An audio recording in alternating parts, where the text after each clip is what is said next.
Is it all their fault? Is it a US issue and not a Ryder Cup issue? Oh yeah, I thought it was absolutely pathetic. I mean, this is a sports event. The Ryder Cup ended in a complete mess. Players screaming, fans throwing beer cans, and the crowd actually chanting "Far you" at golfers mid-swing. I heard some guy who was like, "Roy, you're not that good," and you said, "I'm really effing good." And so I am.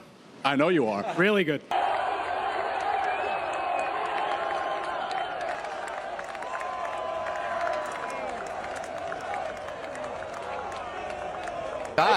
Ted Scott is irritated big time. And that is Francesco Molinari. And Scheffler, and certainly giving a boost to the Bryson Rose just telling the caddy of Bryson DeChambeau, Greg Bodine, to get out of his way. How satisfying is it to turn around to someone and say, quote, "Shut the F up," and then stiff it to 2 feet?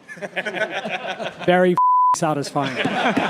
This wasn't a golf tournament anymore. This was public humiliation broadcast around the world. What should have been the sport's proudest weekend turned into a complete breakdown of class, control, and even basic safety.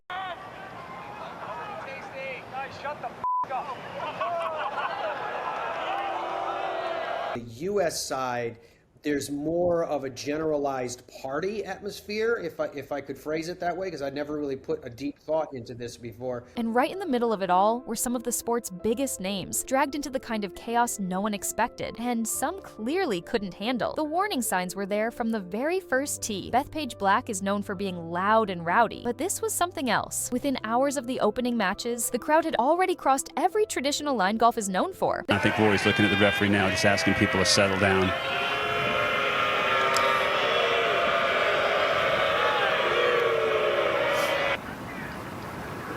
Yeah, it's getting a little out of hand out here right now. They weren't cheering, they were snarling, chanting slurs, mocking players' families, interrupting shots with full-volume taunts. And by the time Saturday rolled around, the Ryder Cup had fully tipped into open chaos. Fans weren't just yelling anymore, they were trying to hurt people. A full beer can came flying through the air and landed just feet away from Rory McIlroy's wife, splashing her with liquid and stunning everyone around her. Rory froze mid-step. His expression shifted from focus to fury in a split second, and the moment was caught on camera from multiple angles. The clip exploded online within minutes. People weren't just shocked, they were outraged. How did we get here? How did the most prestigious team event in golf fall so far so fast? Golf legend Gary Player didn't hold back. Nearing 90 years old and still traveling the world promoting the game, he watched the Bethpage disaster unfold from his home and said what a lot of people were thinking but were too scared to say. He called it a shambles. He said the Ryder Cup had turned into something disgraceful, something unrecognizable. He blasted both the fans and the players. Golf has never been that, he said. Golf has been a gentleman's sport. What would Ben Hogan say? What would Byron Nelson or Arnold Palmer do? If they saw this, they'd be horrified.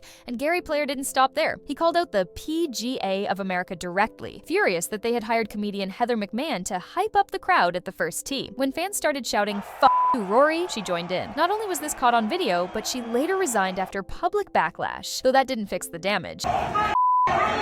PGA President Don Ria Jr. brushed off the situation like it was no big deal.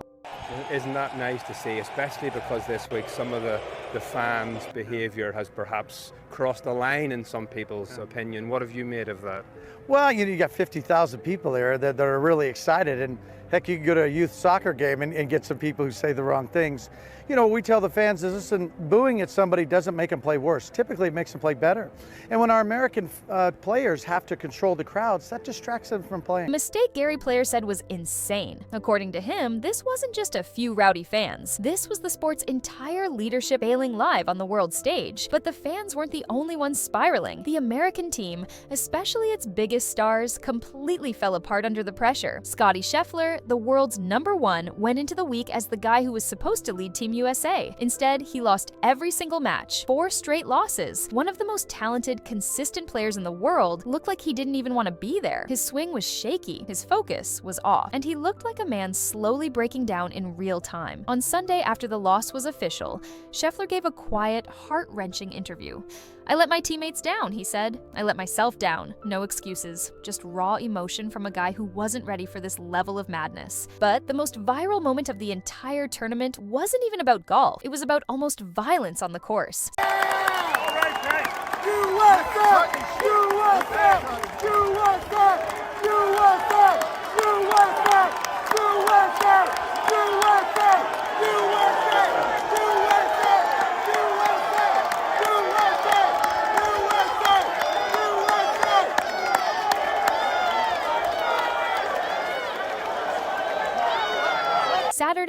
15, a nasty par 3 with a packed crowd and red-hot tension boiling under the surface. Justin Rose lined up for his putt while Bryson DeChambeau's caddy, Greg Bodine, crouched nearby reading the green. Rose snapped. He waved Bodine off, clearly furious. Seconds later, Bryson's team started shouting back. Arms flew up. Players stepped forward, body language screaming, "Try me." Officials rushed in just as things were about to explode. Cameras zoomed in. Phones captured everything. For a moment, it looked like a full-on fight was about to break out right on the green in front of millions of viewers. The footage went viral instantly. Twitter called it the Bethpage blow-up. Sports networks replayed it in slow motion like it was a boxing match. And Bryson, he didn't flinch. He leaned into the whole thing. In interviews, he brushed it off as Ryder Cup intensity, and even threw shade at the European players without naming names. When asked about the drama, he smirked and said, "Some Europeans always bring the drama." Everyone knew exactly who he meant. Rory was spiraling. The beer cup incident had clearly broken him. He clapped back at fans during matches. He called the crowd abusive. He begged the organizers to step in and fix the mess. But the more he talked, the worse it got. US fans started mocking him even harder. Social media was split down the middle, one half calling him a soft, overpaid diva, the other calling him a warrior under fire. But either way, he was losing control. And Bryson, he was winning the narrative. Even the quiet ones couldn't escape the chaos. Analysts started tearing into Team USA's pairings. Vice captains were blamed for bad chemistry. Tension inside the locker room leaked into public view. The Europeans, meanwhile, looked like ice-cold killers. Led by Luke Donald, they didn't scream. They didn't snap. They didn't get caught up in the drama. They just played clean, focused golf and let Team USA destroy itself from the inside out. By the time Europe lifted the trophy, nobody was even talking about golf scores. Fans were booing through the ceremony. Commentators couldn't hide their discomfort. Security was swarming the crowd. And behind the scenes,